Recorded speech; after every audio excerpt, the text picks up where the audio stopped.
Тот басқан пышақтың кереметі.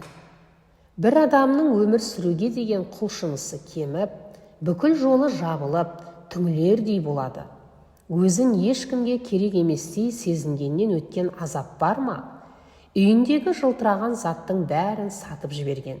Содан күнделікті нан суын тауып іше алмайтындай төменге түсіп, шың басынан шыңырау құзға құлдырап, түпте мас күйде бұлдырап жатқанда көзіне кереует астындағы ескі қобдиша түсті. Әй, мынау менің бір кездегі қобдишам емес пе? Осының ішінде не бар екен? Сатуға тұратын бір зат табылса жақсы, деп жорғалап барып, кереует астына қолын созып, шаң басып, мың қабат шөберекпен баттасқан көне қобдишаны суырып алып, ішін ақтара бастады. Жөнді ештеңе шықпайды. Қисық шеге, сабы жоқ балға, кәкір шүкір. Тек қынабында жатып тот басқан пышақ қана назарын аудара берді. Мынаны тазартып, қайрап алсам, сонда бір жартылыққа жететіндей пұл құрар, деп таттан жүзі көрінбей қалған кездікті жеңіне сүртті. Одан қайрақ іздеді. Қобдишаның түбінен сынық қайрақ тауып алды. Пышақты соған қайрады. Одан сыртқа шығып, құммен тазалады. Есігінің алдындағы тасқа жаныды. Қайтадан қайраққа салды. Біраз терін төкті. Әбден таттанып, пышақ екені білінбей қала жаздаған дүниенің пішіні шыға бастады. Не керек, өзі де бұрынғы бес аспап шебер емес пе? Пышақты татынан арылтқанша бірнеше күн қайрады.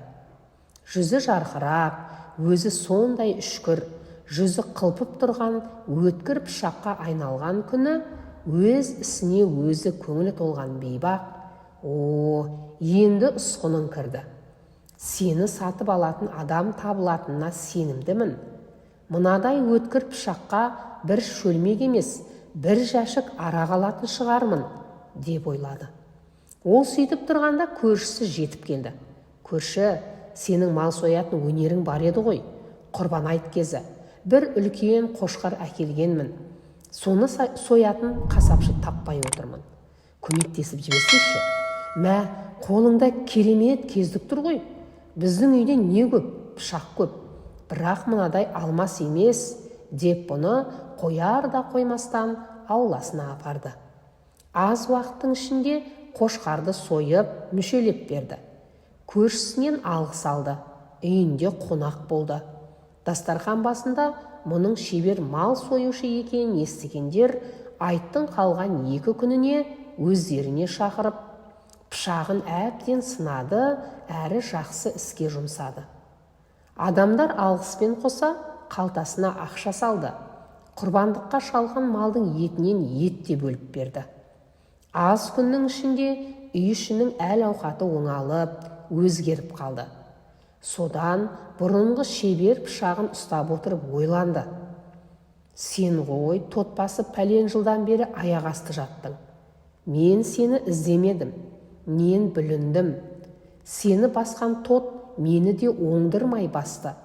Жүрегім қарайды. Бар жақсы қасиетімнен айрылдым. Білген өнерім де ұмтыла бастады. Сені қалай тауып алып, таттан тазарттым. Сол сәттен бастап сен пайдаға астың. Адамдарға көп пайдаң тиді.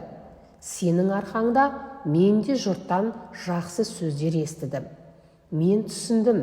Мен де тап сен сияқты іші сыртымдағы таттан тазалануым керек екен деп адам дұрыс жолға қайтып оралды.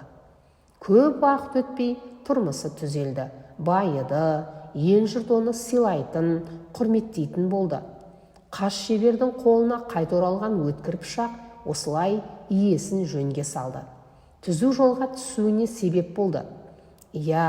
Кейде түзу жолынан адасып жүрген адамға біздің бір жылы сөзіміз, алмастай жарқ етпе қылығымыз керек болып тұрады.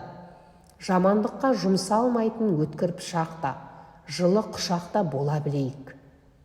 Мұнайдар Балмолда. Оқыған Гүлбибі Әбусайылқызы. Ұнаса лайк басып, арнама тіркеліп кетуді ұмытпаңыз.